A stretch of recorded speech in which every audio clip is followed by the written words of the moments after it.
Assalamualaikum, pendengar pengantar tidur. Apa kabar? Hari ini saya akan membacakan sebuah kisah. Kisah Nabi Zakaria alaihi salam. Kelompok terakhir para nabi dan rasul turun dari Ishak alaihissalam, Zakaria alaihissalam, Yahya alaihissalam, dan Isa alaihissalam saling terkait, baik oleh hubungan darah maupun oleh kedekatan waktu dan lokasi. Untuk sepenuhnya memahami hubungan antara para nabi ini, yang terbaik adalah mendengar semua kisah mereka bersama. Selama masa ini, hiduplah di antara Bani Israel seorang pria dengan nama Imron. Dia begitu terkenal karena kesolehannya sehingga dianggap sebagai salah satu keluarga terbaik sepanjang masa. Dia bukan seorang nabi atau rasul, tetapi rumah tangganya begitu mulia dan tinggi di kerajaan Allah Subhanahu wa Ta'ala, sehingga bahkan ada satu bab dalam Al-Quran yang dinamai menurut namanya. Imran memiliki istri yang soleh dan saudara perempuannya menikah dengan Zakaria alaihissalam, seorang nabi. Al-Quran tidak memberikan penjelasan tentang masa kanak-kanak atau masa muda Zakaria alaihissalam. Oleh karena itu, kisah Nabi Zakaria alaihissalam dimulai di akhir masa dewasa ketika ia berusia lanjut. Dia adalah seorang nabi dan utusan Bani Israel. Dia adalah keturunan langsung dari Daud alaihissalam dan Sulaiman alaihissalam, dan kegiatannya dipusatkan di Bait al-Maqdis, di mana kuil Sulaiman alaihissalam pernah berdiri. Ini adalah kisah tentang seorang lelaki tua, lemah yang mencintai dan takut akan Tuhan. Seorang lelaki tua bernama Zakaria yang telah menghabiskan hidupnya untuk mendapatkan pengetahuan dan mengajar orang lain, murni untuk menyenangkan Allah Subhanahu wa Ta'ala.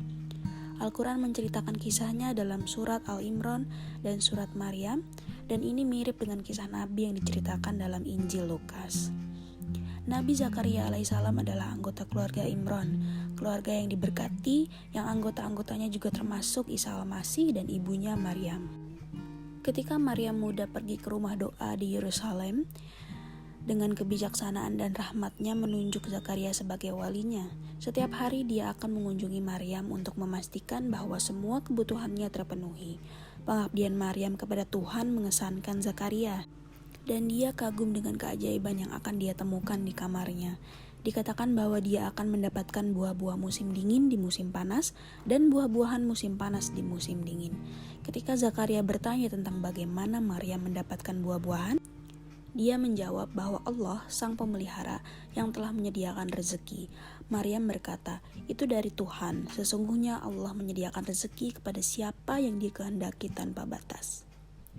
Ketika Zakaria mengamati kepatuhan total Maryam kepada Tuhan dan keyakinannya yang tak tergoyangkan kepadanya sebagai penyedia, itu membuat mata pada konsep baru. Tidak peduli seberapa besar atau alternatifnya, kebutuhan kita yang tidak signifikan terasa bagi kita. Tuhan selalu ada untuk mendengarkan dan menanggapi.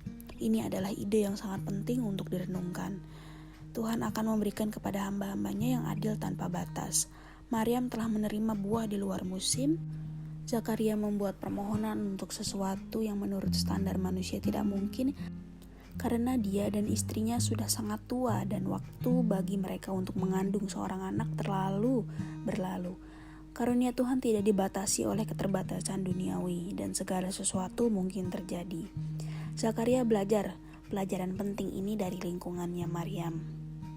Ketika Zakaria menerima berita yang mencengangkan ini, dia berdiri dalam doa. Dia menjawab dengan bertanya bagaimana ini bisa terjadi, mengingat usia tuanya dan kemandulan istrinya.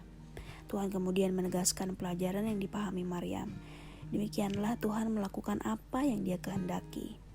Reaksi ini mengingatkan pada reaksi sebelumnya yang diberikan oleh leluhurnya yang jauh, Ibrahim alaihissalam, ketika diumumkan kepadanya bahwa ia akan memiliki seorang putra. Itu bukan pernyataan ketidakpercayaan, melainkan tanda seru kejutan. Zakaria alaihissalam berkata, berilah aku suatu tanda bahwa istriku telah mengandung.